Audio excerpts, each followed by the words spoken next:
Good day. This is Plain Talk. I am Philip Edward Alexander. Joining me today is a man who you can really say needs little or no introduction. He is himself already a brand, an icon. He is nationally known, well respected, a former captain of the army, a minister of national security, and now our rock star police commissioner, Gary Griffith. Good afternoon. I don't know about all that, Philip, but always a pleasure to be here. Yeah?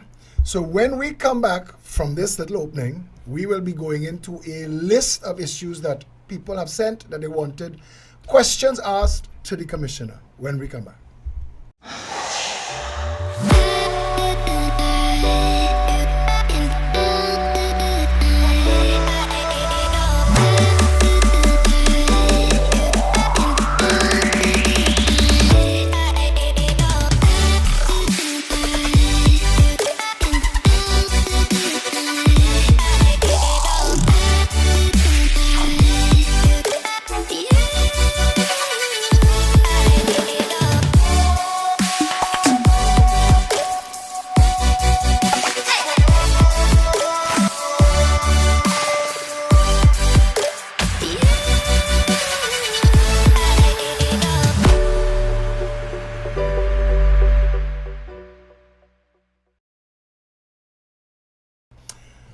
And we're back. We're back with Commissioner of Police, Gary Griffith. I'm going to give him some easy questions to start with. From Gibbs to Phillip to Stephen Williams, who am I leaving out? Yeah, Trevor, Paul. Between Gibbs and you. Between that would have just been Stephen Williams. Philip wasn't Philip would be before Gibbs, so it was Gibbs, Stephen Williams, and you. That's right. From then to now, the image of the police service and the commissioner of police has taken a marked transformation. It's now approachable. People feel that they can involve themselves in the conversation. Was that deliberate? Well, of course, definitely.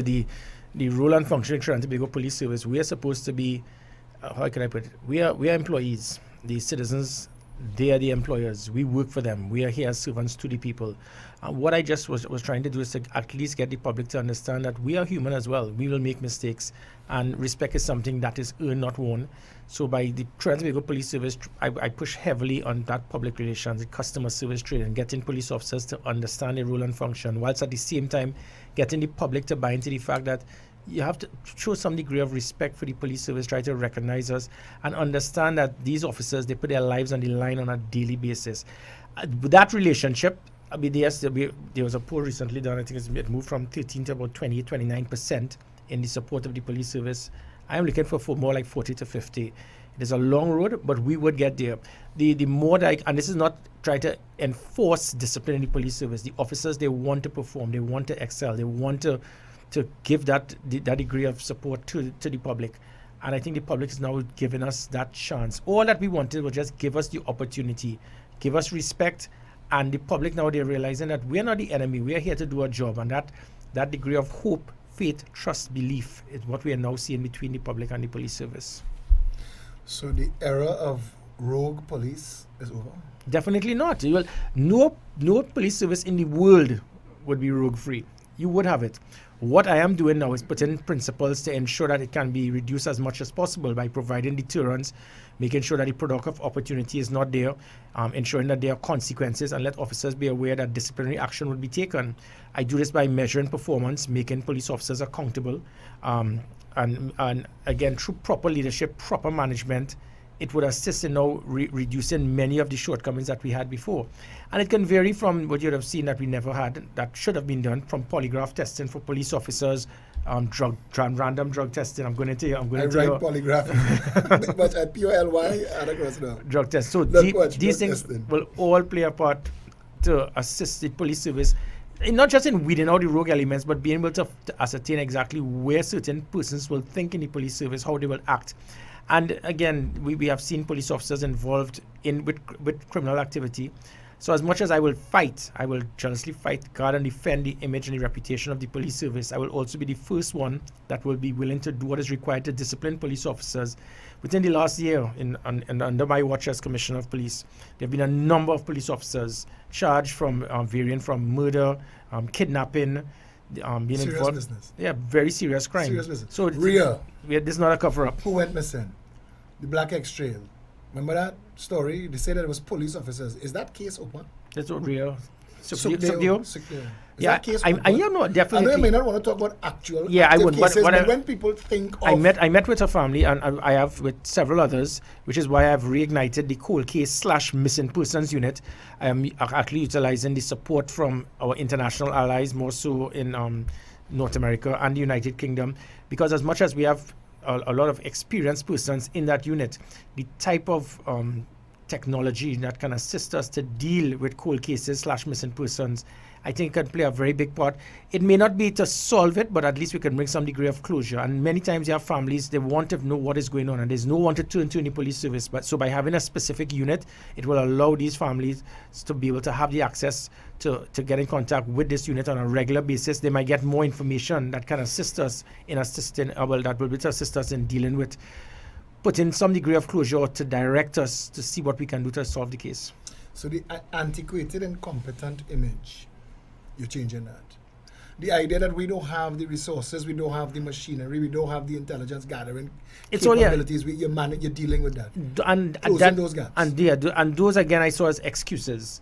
Just deal with the problem, solve it. You'd have seen how I operated in dealing with the finances of the Trinidad and Tobago Police Service. You got the money? I got it all, and every single cent. So the police officers who have a problem with, especially the SRPs, who are raising a fuss about the fact that they always get paid late, is that going to change? That is something that has nothing to do with the goods and services. The little sparring session that I had dealing with goods and services, thankfully the Minister of Finance, it has been rectified. Dealing with the issues with the SRPs, that, Philip, is a typical example. Not under my watch, we are going to have the situation what we saw of the day of total policing, for example. No police officer or part of the police service must ever try to utilize their power and flex their muscles that will affect the public in the performance of the duties of the police service. So, for example, the SRPs, they had a genuine concern. I am not going to accept in New York, for example, when police officers are upset about something, they call it the blue flu. The SRPs had something called the SRP flu. And 61 of them decided to go sick. Every single one of them I will meet with and explain to them that is not the way to go. You want to be absorbed, you want to be recognized, and then you decide to do something tantamount to mutiny. Will there be consequences? No, and that is where I people make mistakes, because this is what they would have done So years gone by. What I would do is speak to every one of them, and I did. And some of them, they felt guilty, they felt ashamed, they were misled. And what I showed to them is this is not what we want. For example, for Carnival, there was a 75 to 78% attendance for police officers every Carnival. I set it firm, explained to them what was happening, informed persons that they will come and see me Tuesday morning, and it moved from 78 to 98% attendance for the police officers for Carnival. It was the largest turnout ever. 130 were absent, and that were not absent, and that was based on someone genuine sick leave and so you and forth. your numbers. If you have your numbers correct. But people are going to wonder because there was a culture in the police service, and that culture earned it a reputation, and you've been changing that quickly. But what has been the pushback from the police officers themselves while you try to change that culture? People fear change. Any organization would fear change. In the mid-90s in New York City, when there was the massive transformation to change the image of NYPD, they were known as pigs. Within 2 years, they became known as America's finest. And there would be their pushback. But by using those principles I spoke about, good leadership, good management, measurement of performance, and accountability, officers started feeling a little reluctant, but then they understood this is for the better good of not just themselves, but also the country. So when I started putting a hold on dealing with the overtime, there was a little questionable activity dealing with overtime, dealing with how officers were performing their duties, making sure that they will be able to respond quickly to a call. They started understanding this is what good policing is about. So initially there would have been some concerns, but I think the only persons who are upset now are those questionable elements in the police service, because I am now squeezing it and it's making it more and more difficult for them to be involved in criminal activity. So the message the public's supposed to get from this is that those rogue elements, those corrupt officers that we've heard about for all those decades, that's an absolute minority. Definitely at this time, because there are systems now to measure performance, make them accountable, and to provide that degree of discipline and a deterrent. So I'll give you an example. Many of these officers, Philip, when they got into the police service, they came here they went in there with all the right intentions. But just as the concept of criminology, where crime is a product of opportunity. The police officer, he stays in a certain area in Trinidad for years. He gets to know the gang leader. He gets to be involved in where the weapons or drugs will be coming from. The person starts to influence them, massage them, and they get in it, and they get caught in it. They're in it too deep, which is why I do a lot of monitoring, transferring police officers, moving them from locations. People say it is transferring the problem, but not. It is not that, because you can't just, you could only arrest if you have evidence, but you could have enough intelligence to verify that that police officer is not doing as best as he should, especially in very sensitive positions, be it special branch, the special operation response team, the Southwestern Peninsula. So you will put certain systems through intelligence gathering, polygraph testing, drug testing, and get them away from the problem. So I'm really trying to save them from themselves, and it has worked. The flip side of that, performance motivation, incentivization. Any chances of police officers getting bonuses and rewards above and beyond the call of duty so that they could start to feel like they could make some extra money, because the cry is that the salary is still not enough? Yeah, I mean, even from this commissioner of police, I demanded that my salary be reduced by what, $100,000. My wife's still arguing with me about that one. But for the other officers, they want theirs increased. they want theirs, yeah, and probably and rightly so. Again, when you look at the best practice internationally to what a police officer would receive, they put their lives on the line on a daily basis. You can't get better than that to want to understand the importance for police officers. If you come to in front of police admin building, Phillip, you will see over 40 to 50 odd names on a plaque. Those are officers who were killed in the line of duty whilst trying to defend this country, while trying to protect and serve with pride. So it is a very dangerous job. You never know when something is going to happen. Then when you actually perform your duty, the same criminal elements who have friends will come after you or your family or your loved one.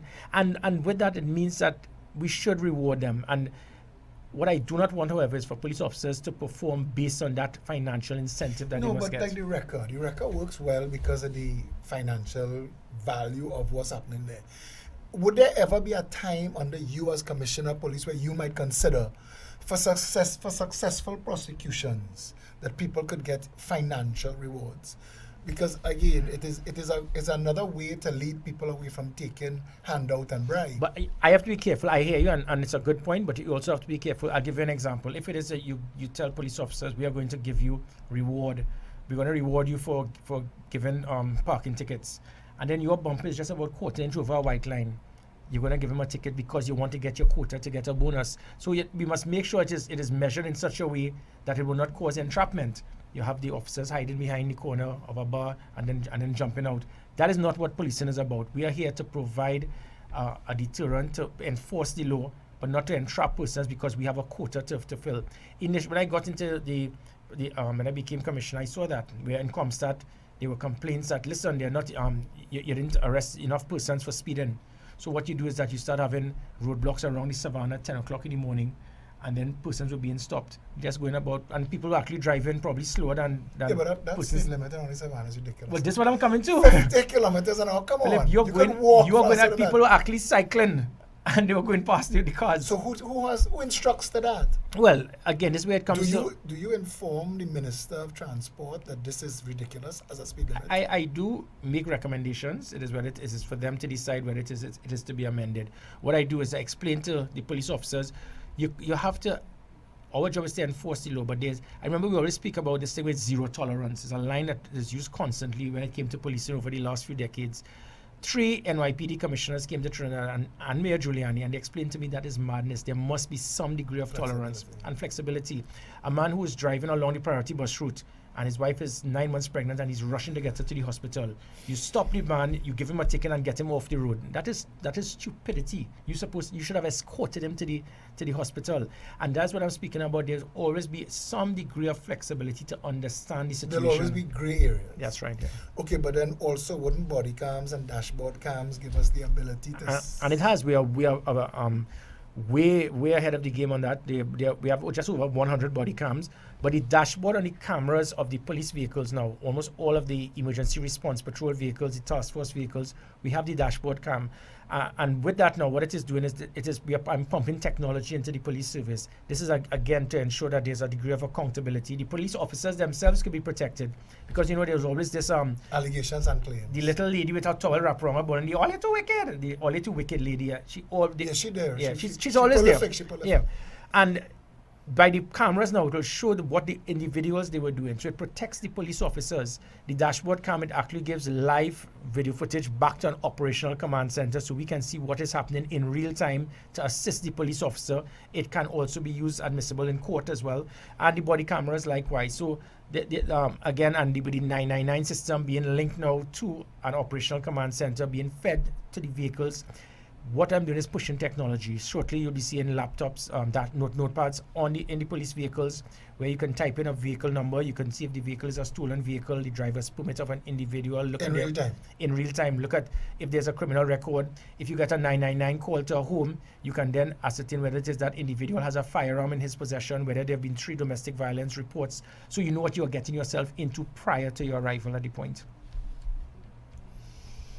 The technology we're talking about here, GPS. You had instituted something like that when you were Minister of National Security through the National Operations Center. Yeah. You're doing that now? It is, again, it is reignited, and that is why we are seeing such heavy visible presence, because what we are doing now through the GPS tracking, it is making police officers accountable.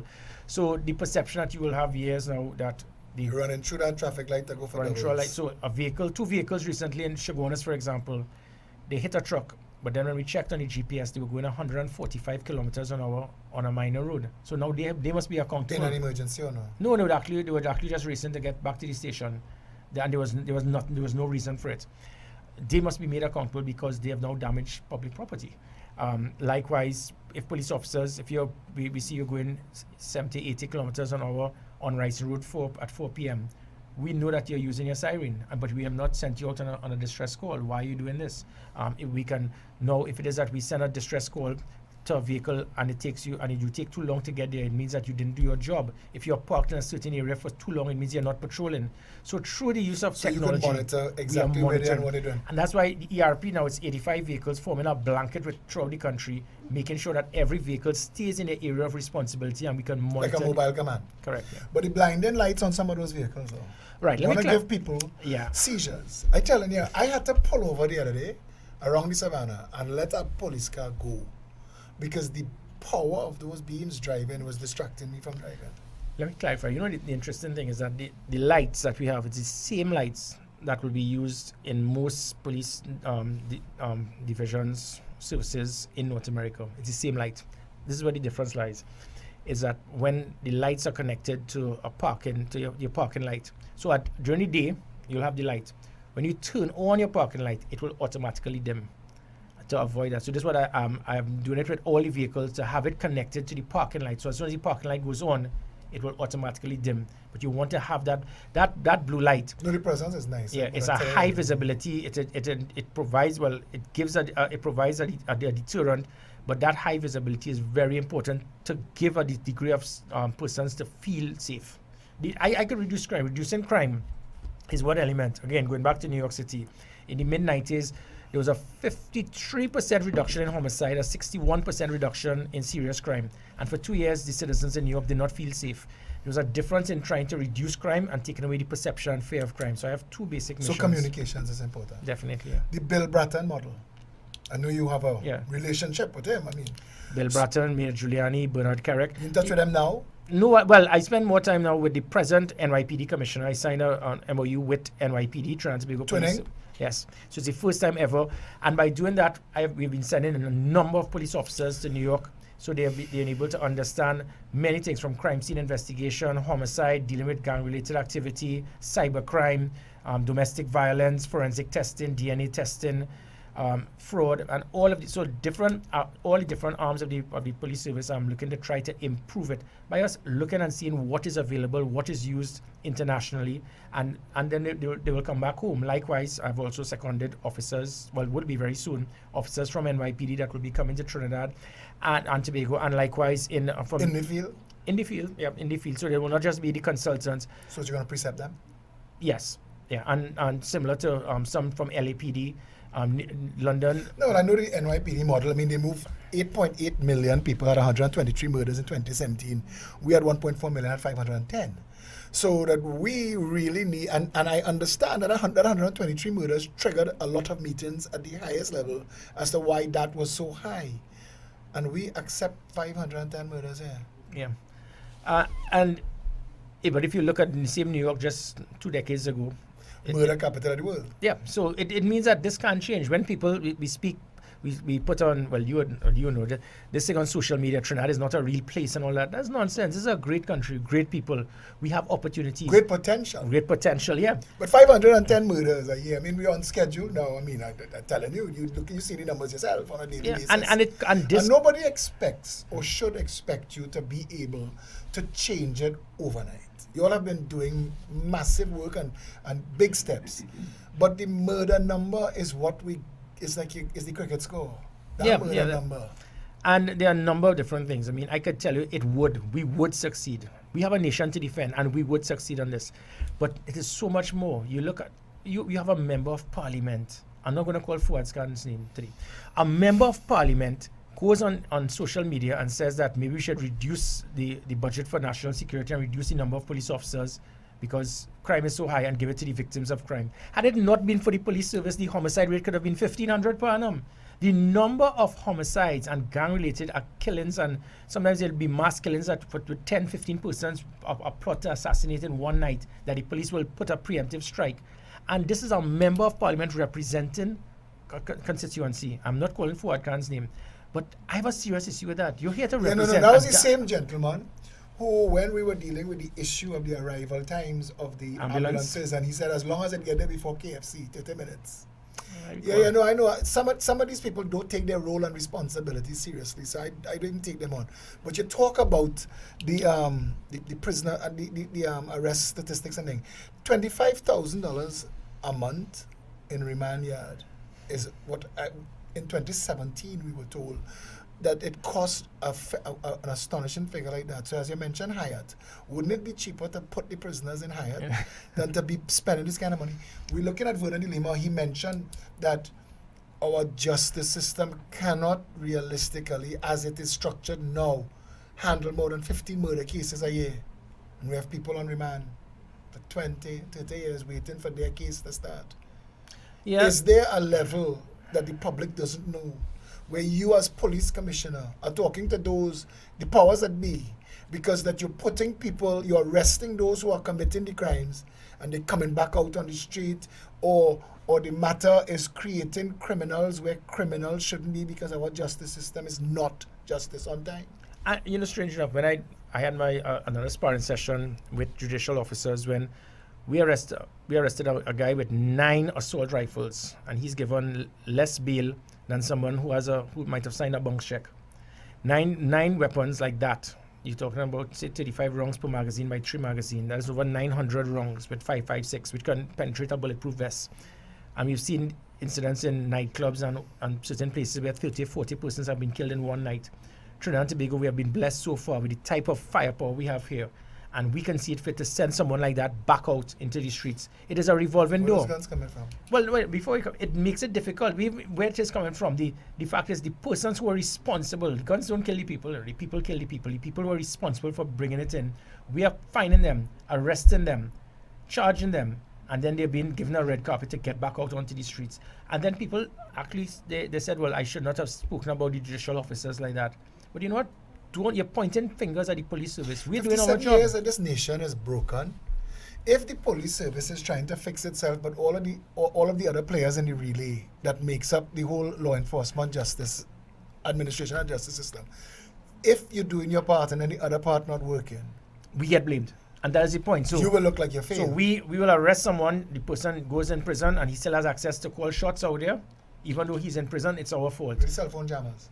No, I can't explain the rationale of what has caused that, but the fact is but we will get blamed.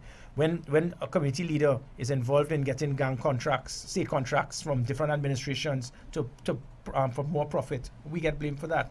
When it is that citizens will know who is the person who was the shooter, and they refuse to come forward and give evidence. And then with no evidence, no information we are getting, the detection rate is low. We get blamed for that. When we have situations, we are arresting persons with firearms, and then they are given bail the very next day. We are blamed for this. So it gives the impression that we're doing all the work, doing what is required, and then when there will be other people dropping the ball.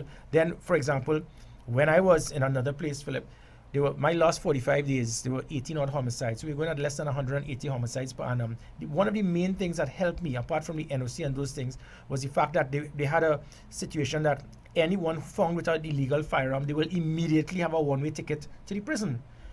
Sunset clause comes in, all of a sudden goalpost shifts, and then there's a concern, well, maybe it is we shouldn't do that. Let's give them a chance. You know why? Because certain people in Parliament, they will say, well, if a police officer might plant a firearm on someone, even as we make excuses why it is we can't amend laws to make it safer for this country, well, then every single law you can have that. Body cams will deal with that. Exactly. Those types of allegations. So the faster you get the body cams for everybody and dashboard cams for everybody, you could ameliorate that sort of objection. Well, there would be, and again, going back, just like police officers, it's easy for everyone to say there are rogue elements in the police service, and there would be.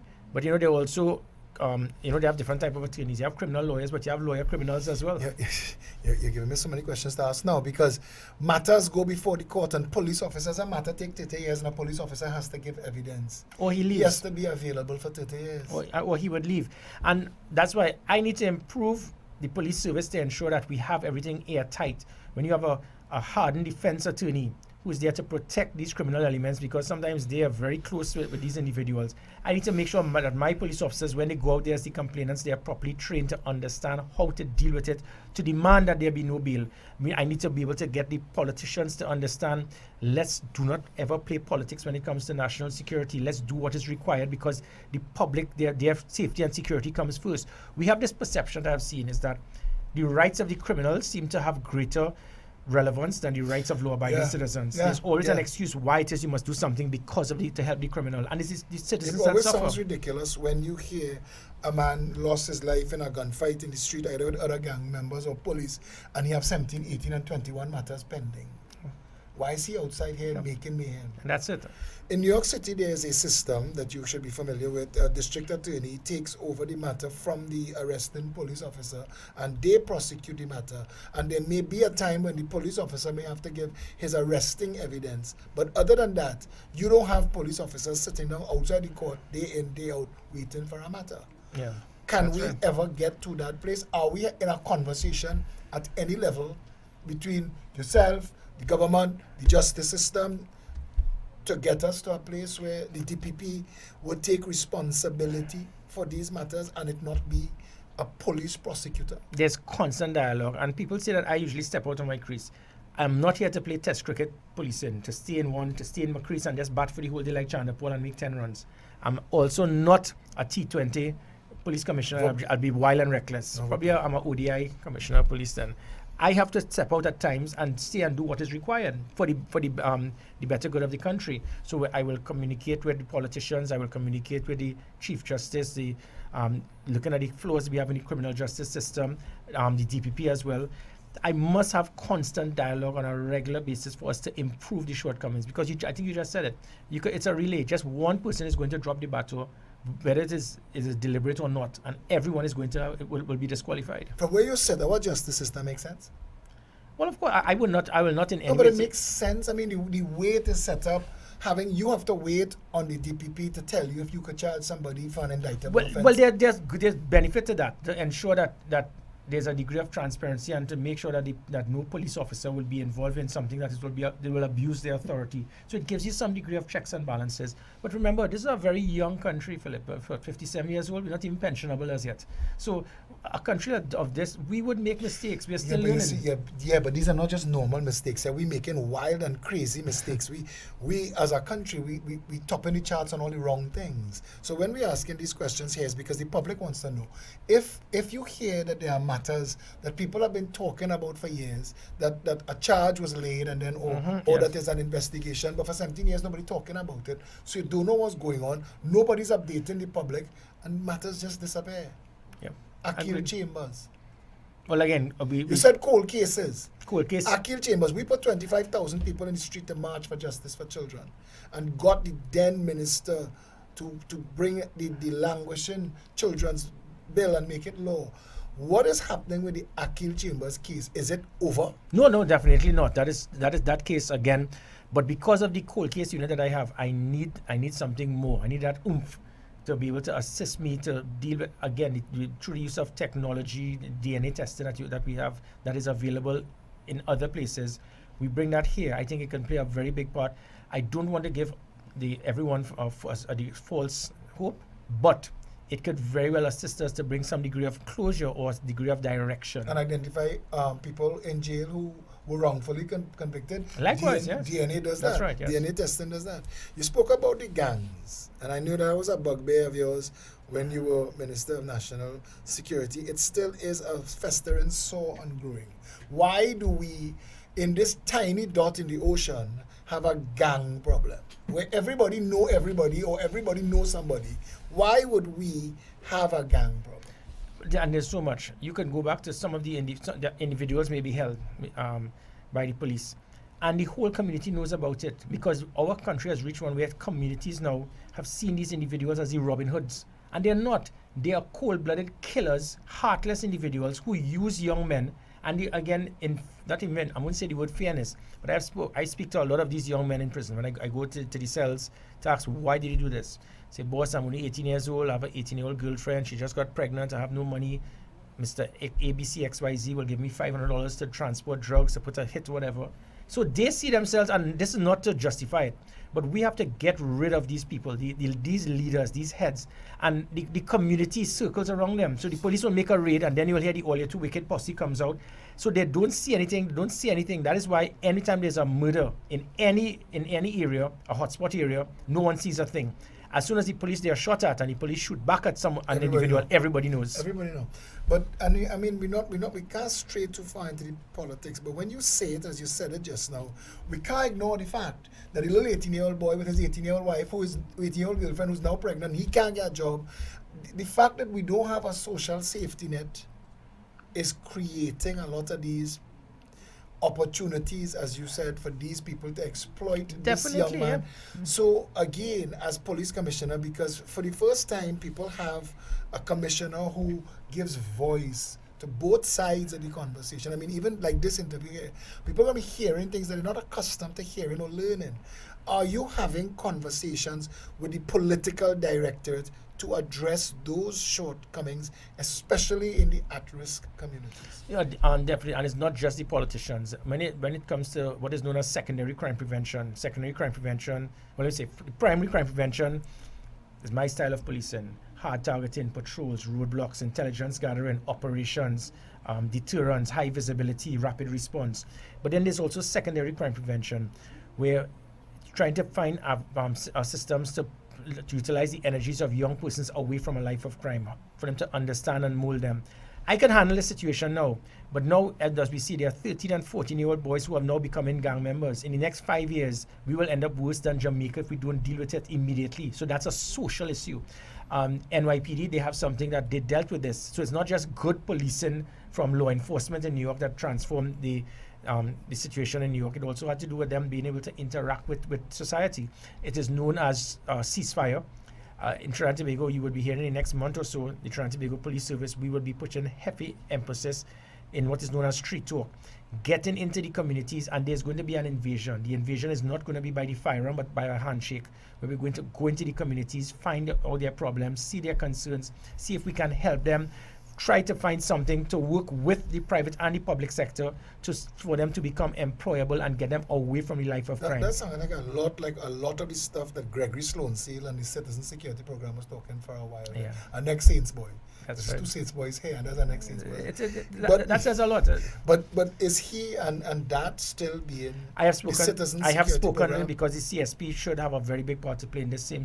But He this was is talking about cooling down the hotspots. Yeah. That idea. Yeah. So, but street talk is something that will be done by the Trinidad and Tobago Police Service, but we'll be utilizing several other avenues, organizations. CSP is one, to assist us, because these individuals, they already have a head start. They know the areas, they know the communities, they know what is required. So by us working with them, it will be able to assist us to move forward at a much faster rate. We're going to take a short break. When we come back, we're going to get into the hard stuff. Make a toast for your mother, a toast for your wife, a toast for your birthday, a toast for your life. Make a toast if you love your jelly more. Make a toast, Coca-Cola around the world. Make a toast, raise your glass and quench your thirst. Make a toast, if it's life you love the most. Hey girl, twist up the cap.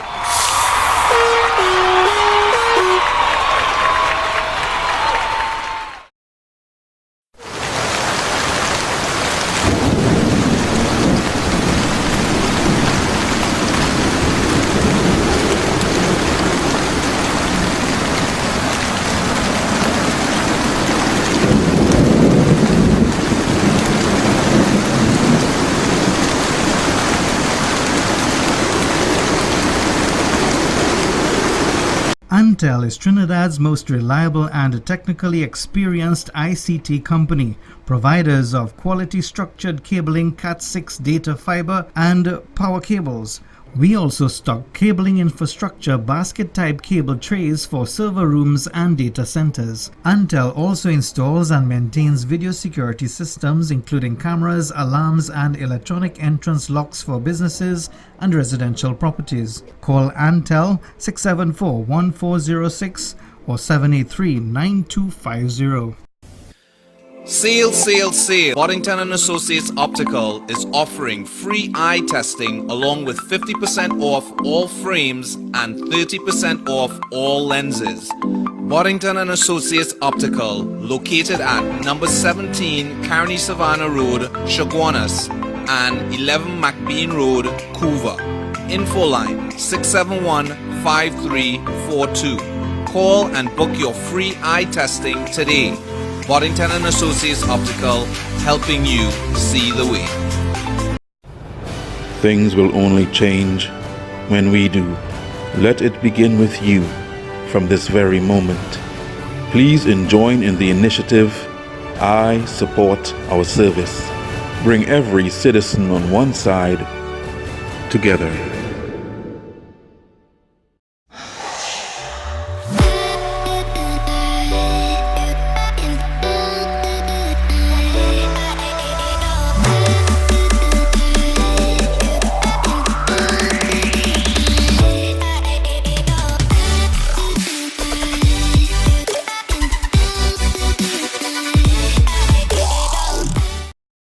Back, you're watching Plain Talk. We're here with Commissioner of Police Gary Griffith.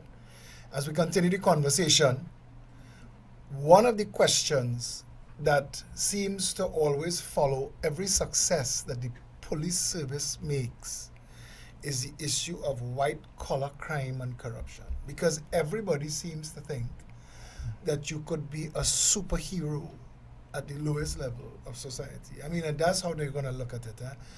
And that so many people, we live in a country where so many people talk so much about the amount of corruption and drug trafficking that takes place in this country. When you were Minister of National Security, we had the Canada drug shipment, the Norfolk, Virginia drug shipments. We still have as our legacy the $600 million from Monas.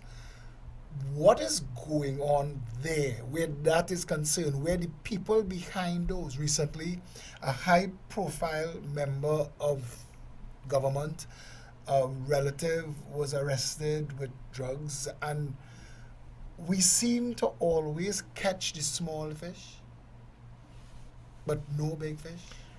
I'm Do you glad need big fish nets? No, I don't. I'm not going to go witch hunting, Philip, to satisfy the concerns of some. What I can say is that regardless of who the person is, political affiliation, race, creed, geographical location, it is irrelevant to the Trinidad and Tobago Police Service. Remember, you always I don't know what it was with this Westmoreland. Westmoreland has always been the name. Oh, you don't ever go in with Westmoreland. Well, I led. I reached Westmoreland.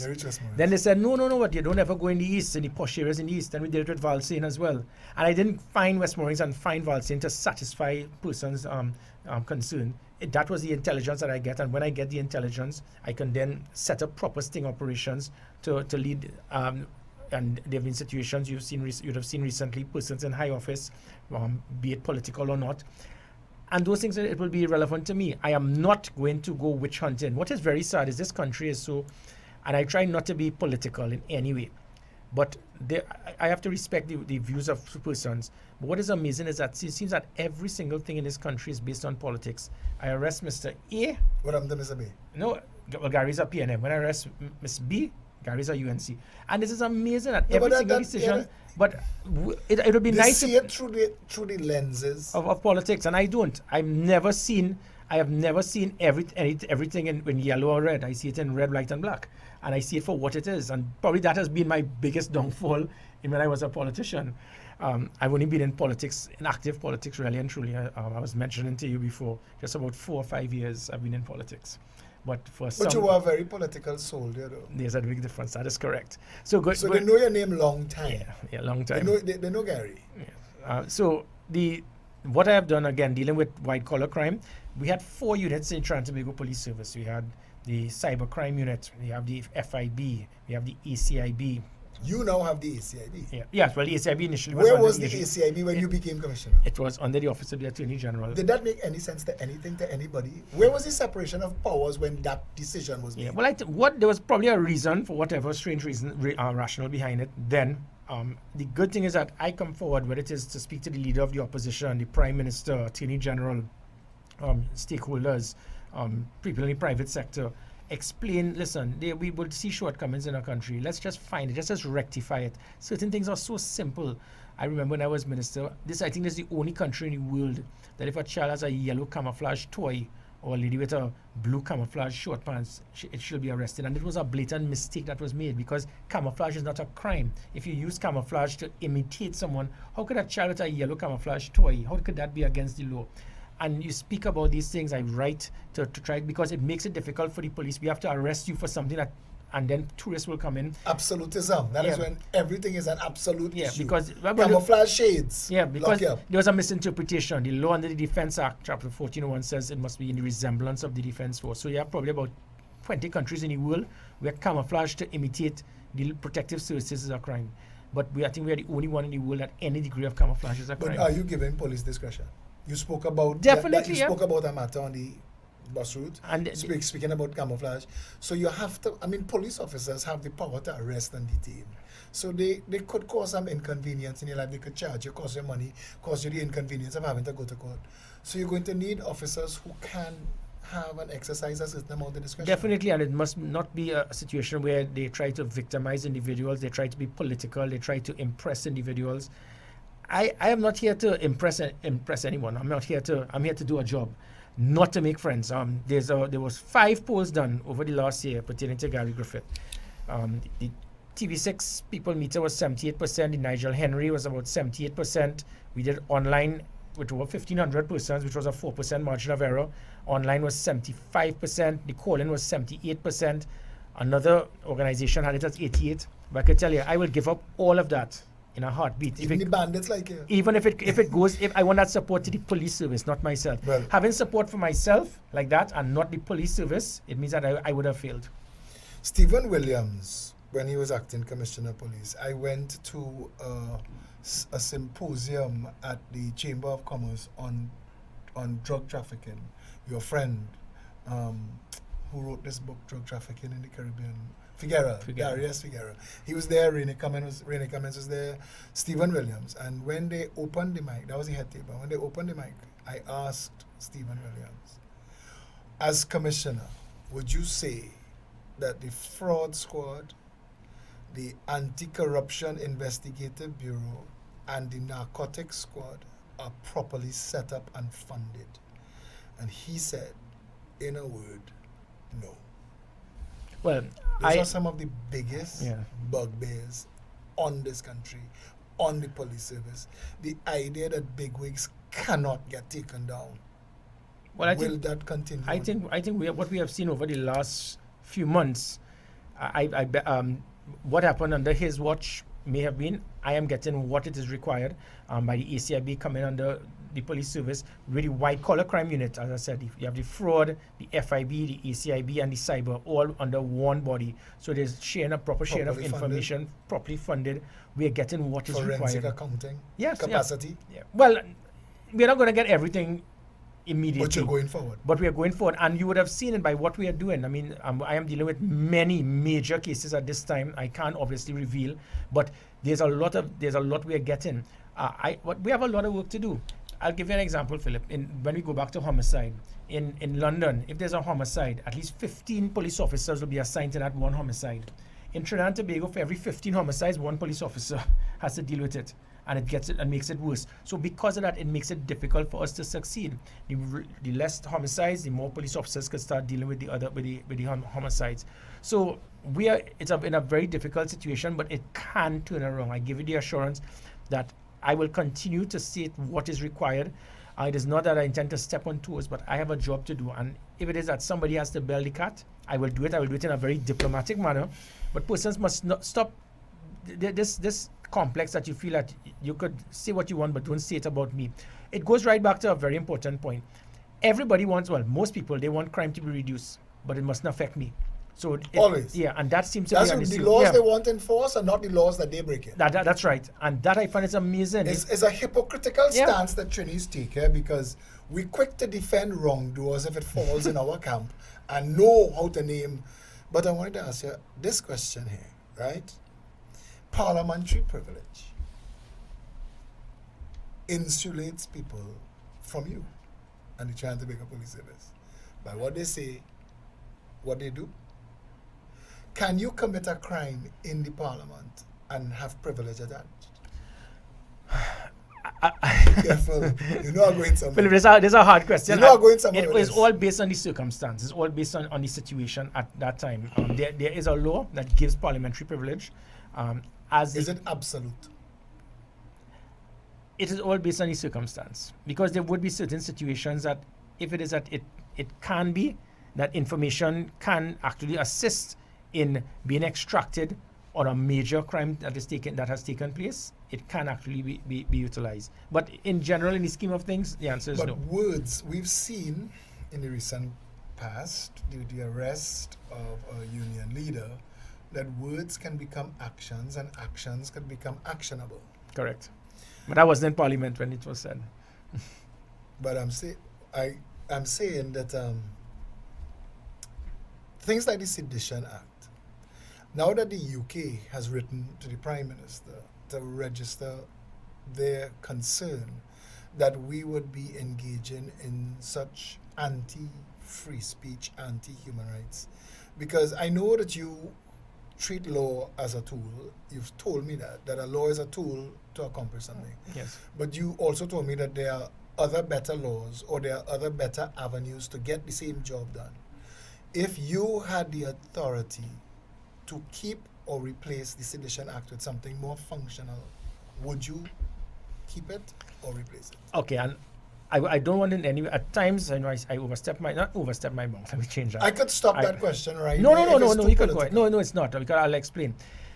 I am very careful in that certain things. I pushed heavy about for us to get back prior to the sunset clause for the Firearm Act, where it says that if someone is found with an illegal firearm, don't give him a get out of jail free card. I pushed heavily pertaining to the bail amendment bill. The anti-gang legislation, I endorsed and I supported it, and now we would have seen the results by what took place a few days ago.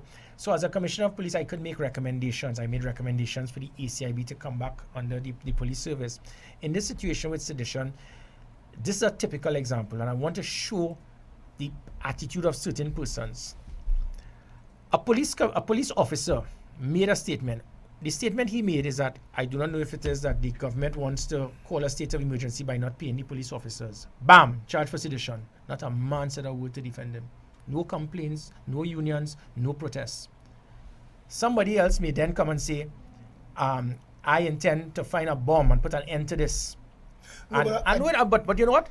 Everybody has a comment to make. You see that example? It's amazing. No, but I want to tell you that is not democracy, Philip. That is hypocrisy. Because where were all the unions and all the people went up? Is it that? Except when the police officer plays. No, but Trinidadians. What makes a police officer less equal than anybody else? Prior to you. You see, you've brought the police service up close to the public. People are looking around now inside it. People are starting to engage the police service as a community. But prior to that, prior to the advent of all this work that you're doing, It was a very long arm's length. And something happening where police threatening the state seems something that the average citizen didn't think that they were either qualified or entitled to comment on. Yeah. What happened with the union leader seemed to suggest there was a certain level of either incompetence, that it took 9 months,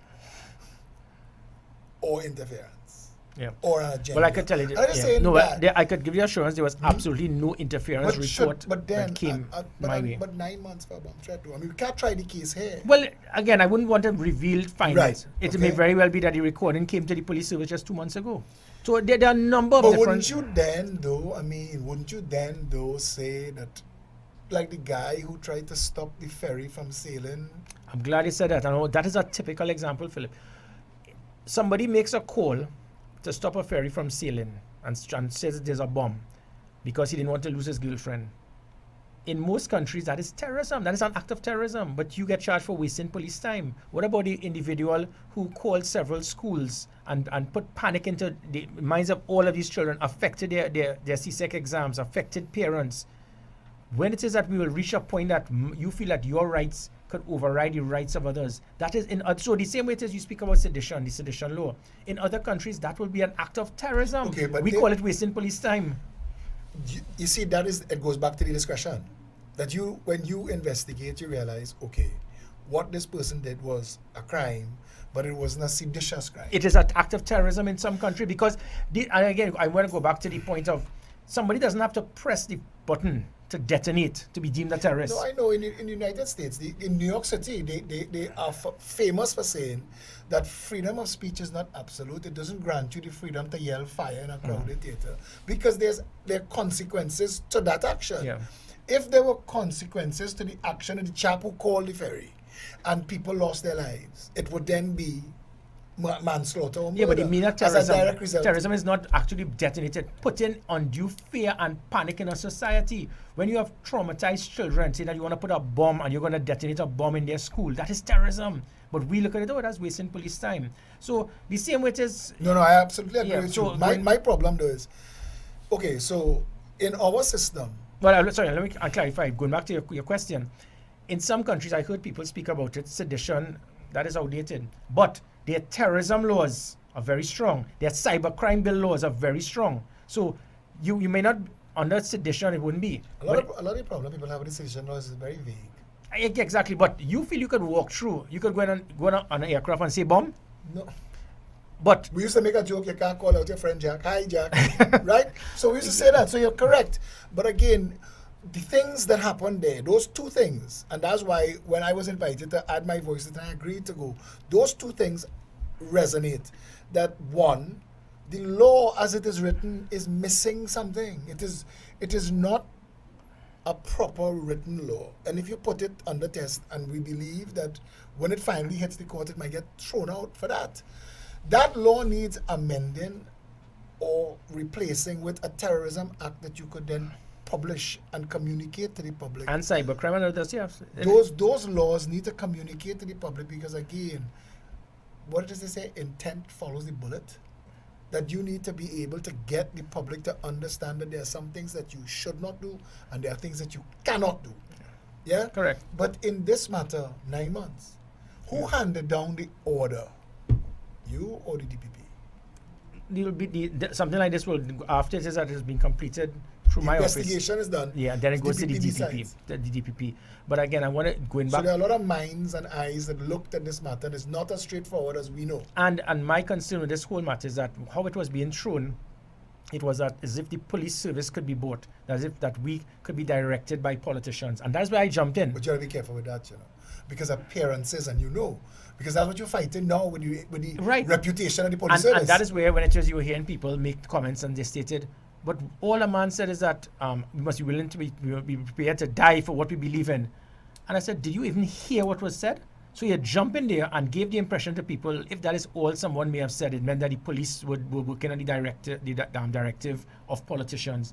And that is when I got involved and people got upset. Well, why are you bringing this forward? But when other persons were given convenient extracts of simple comments made, you see, but that is all he said, so it is true.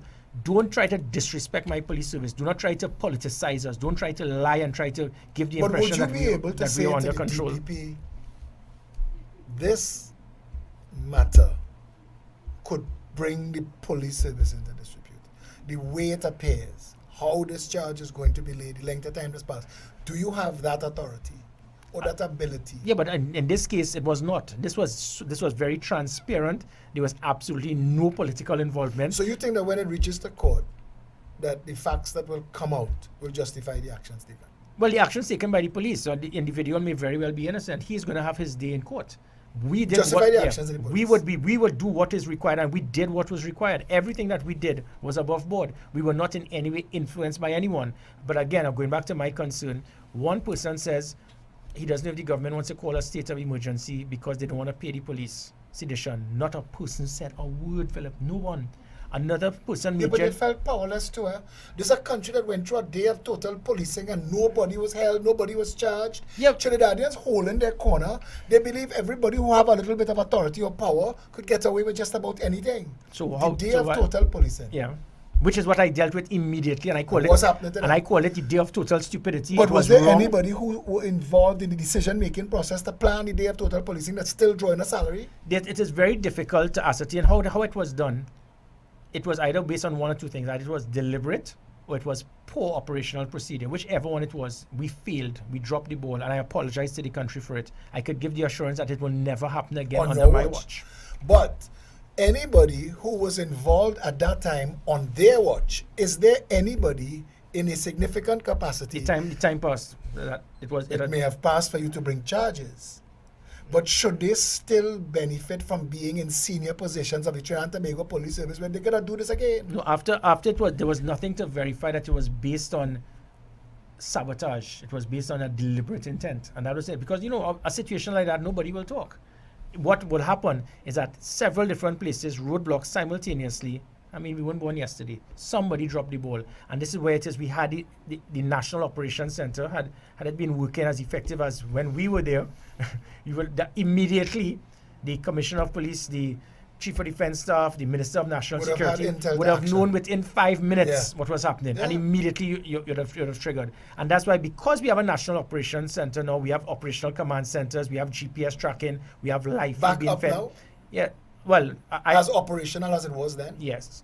So by that happening now, I will find out anything that is happening in the country within minutes, and I could immediately take action to prevent it from continuing. Right. This is the last of the big ones, but this is the big one. The drug trade. The illegal narcotics trade. The illegal, the money laundering trade. Is the police service now functionally set up to be able to manage that? It is ongoing. I can't say that there are many things that we have ignited to try to peg it back as much as possible. And it has affected a lot of persons in the relevant trade. From the type of intelligence gathering that I'm getting now, the type of units that I have established, the type of operational arms that have not ensured that there will be no leaks when we have sting operations, the polygraph and drug testing, especially in the Southwestern Peninsula, the shifting of police officers, the excess of informants that I'm getting now, the establishment of the Coastal Patrol Unit in the police Marine service. Marine branch, tomato, yeah, Coastal Patrol No, Unit. I just want to know. Yeah, the because Marine that's what branch, they know it yeah. as. Yeah, the Marine branch then. The implementation of drones that can turn night into day and monitor everything within miles without you seeing all The of these jurisdiction things. of the Coast Guard. You come back to your drones, but I want to know the jurisdiction. Where does the Coast Guard end and the Marine branch start? Well, what I'm looking at, the game plan is that initially when I was in another place, we had a 3-tiered approach, which was the first tier would be from shoreline to 2 miles out. Then from 2 miles out to 10 miles out to the second tier, that will be medium patrol vessels. And then from 10 miles out to 200 miles, which is the exclusive economic zone, that is where you'll have OPVs. The I main was going to say it, Yeah. but I know that nobody like to hear that word. longshore patrol vessels then.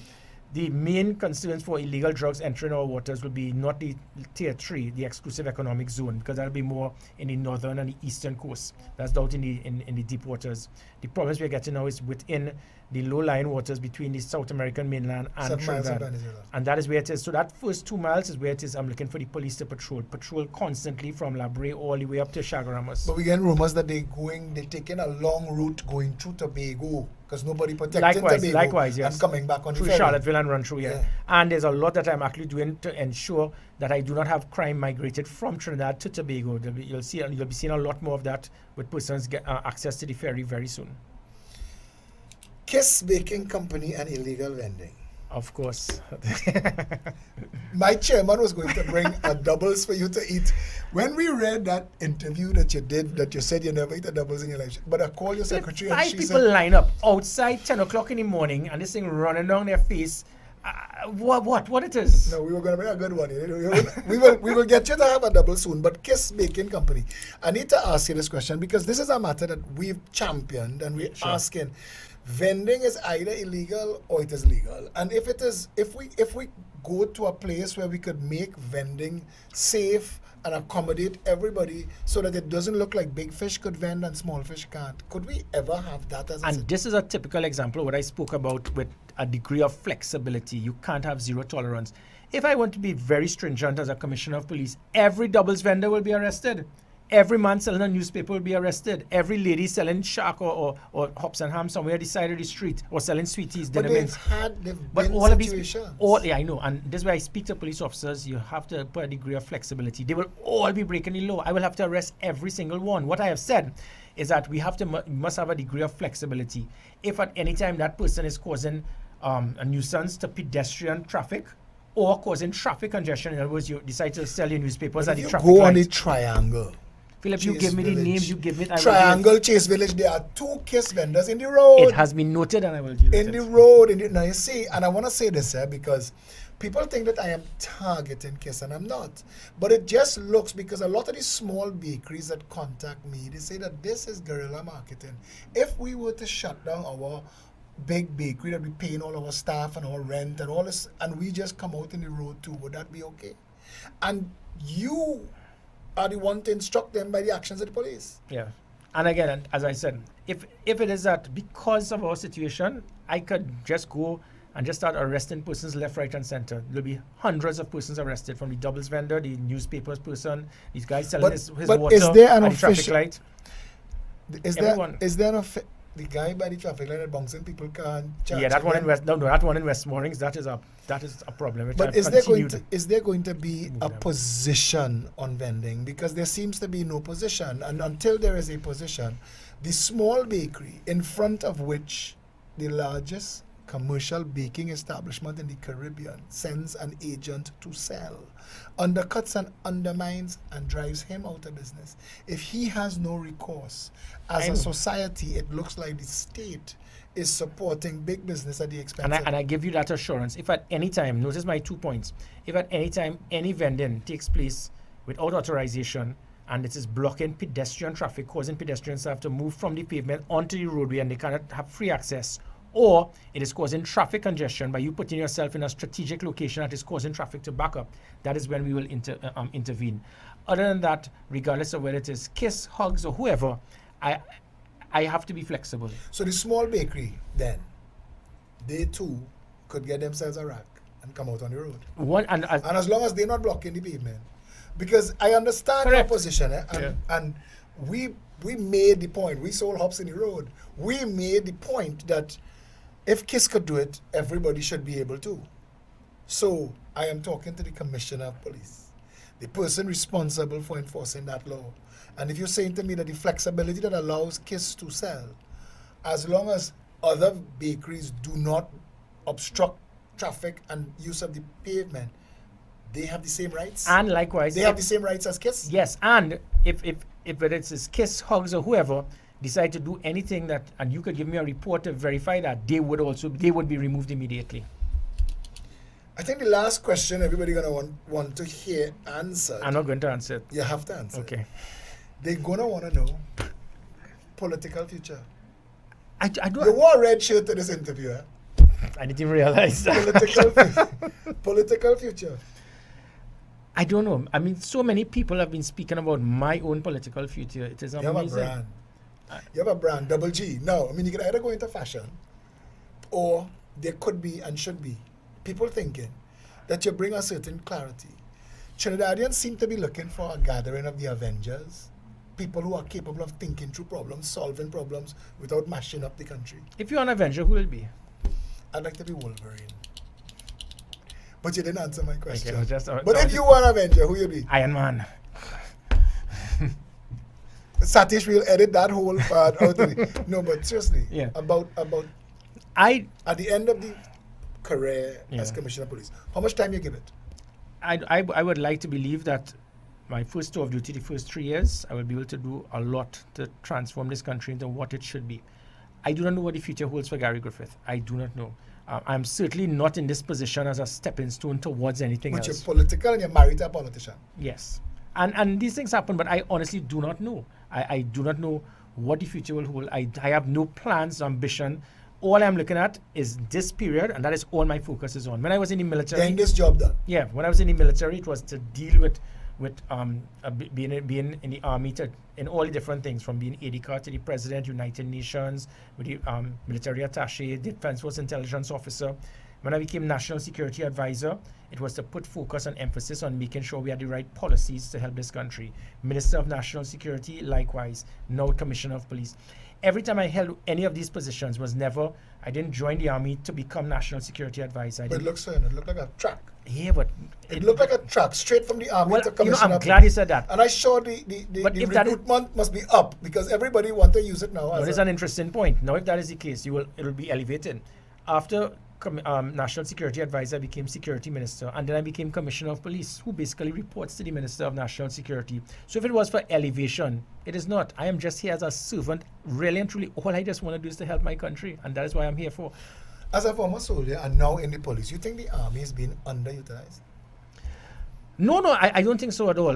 People don't seem to There's- understand what is the purpose of the army. Yeah, all persons need to do is to remember, had it not been for the Defense Force in 1990, we will still be recovering. The Defense Force were able to do what was And required. that's what the defense force is for. Well, no. There are a number of different things. They're also not just an aid to civil power. It is to assist us from external aggression. But what they're doing right now, the Defense Force has a massive role that they are playing, that they do on a regular basis with the Trinidad and Tobago Police Service in the performance of our duties. So it is A not. lack of communication keeps the public from understanding these things. So when people make or arrive at a wrong impression, you can't get them wrong, you know.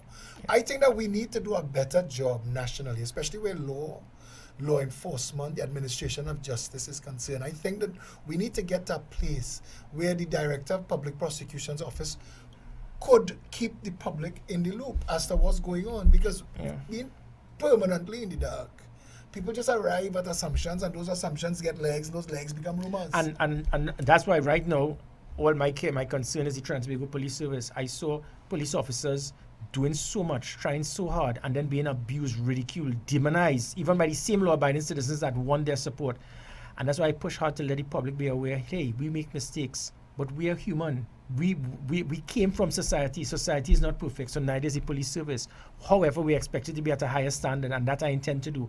Put us to be considered Trinidad and Tobago's finest, and I think we're definitely in the right direction. One of our members, Lima, asked about the Matlot police station. She was aghast at the condition, and there are other police stations. The that 3Ms, send us- Matlot, Manzanilla, and there's 3Ms, and those 3 stations, their priority at this time that we're having it rectified in this fiscal year. I promise you that. The community policing initiative coming back. Yeah, well, again, as I mentioned, through the community, the That commissioner, outreach. the Commissioner's Cup, for example, we saw the Commissioner's Cup where we were able to go into the communities and using sport as a tool to link the police service with the communities. It was really very productive. Then we had the situation of I support our service, where it is we are getting the private sector persons to buy into the fact to work with the police service. We are not the enemy. We are here to help you. And then with the street talk. So there are a number of different things we are doing. So that will be all part and parcel of the community policing. People see water cannons and lock-up buses, though. Well, no, it's not that, but the I'm fact just saying to you the, that somehow there will be gets no more traction. there will be no water cannons, but I am not going to sit idly by, which I've seen for years. Persons feel because my box drain needs to be built, because I have no light in my community, Burn the street. I'm going to just block the street. When the last year, how often have you seen it? I put my foot down, it started in UE and people complained about it. I do not care who you are, where you're from. You're not going to blatantly break the law, and then when being advised, you still feel that you have the right to do something. As you talk about that, because we have the leftovers of the Public Order Act that makes us have to ask you permission to walk in the street. Yes, Philip, I have to leave after this one. We've gone into overtime. Okay, well, Lauren, then you know what? Answer that and then give us your closing comments. The fact that people need to ask the police for permission to march and protest. Do you agree? And no, it's not my call. It is the law. At times it can help, because I'll give you an example. A certain political party asked for permission recently, and when they ask, and which is they did their job, some people will not do it. When you don't make that request, you can cause traffic congestion, you can cause inconvenience, you can damage lines. A certain party, they asked for permission, and but the permission they asked was from 6 a.m. on a Saturday. I said, no, let's change it to 7. You don't want to inconvenience people. So sometimes it helps. It gives a degree of stability and control. Whereas if not, it will be. I mean, sheer bedlam when it is. I know we're running out of time, but you see, if it's an approachable, amenable commissioner of police, it makes sense. The same law in the hands of a dictatorial tyrant. Which goes back to the concerns people have with the Sedition Act. Exactly the point. So we're going to talk about that next time you join us. Closing comments. Again, I ask the public to buy into the fact that the Trinidad and Tobago Police Service, we are doing all that we can. We have a long way to go. It is much more than just statistics. Yes, in my first year as Commissioner of Police, every serious crime, inclusive of homicides, there was a reduction. It does not mean that it'll be like that. At times we have to bleed to heal. There are a number of things that you will be seeing in the very near future. We intend to turn around the Trinidad and Tobago Police Service. An effective, efficient Trinidad and Tobago Police Service will make this a better country. And this, I promise you, we will do what is required, and we will do it within the law. Not much to add to that. Your Commissioner of Police, he came here today. He makes himself available to everybody, answers the questions. I think it's time Trinidadians and Tobagonians start to return the favor. Let's engage the conversation. Let's see how we could get ourselves to a place where we could make this a better nation we all want it to be. I think that's the goal. I want to say thank you very much, Gary, for joining us. Yeah. Until next week, this has been Plain Talk. Stay safe, Trinidad and Tobago.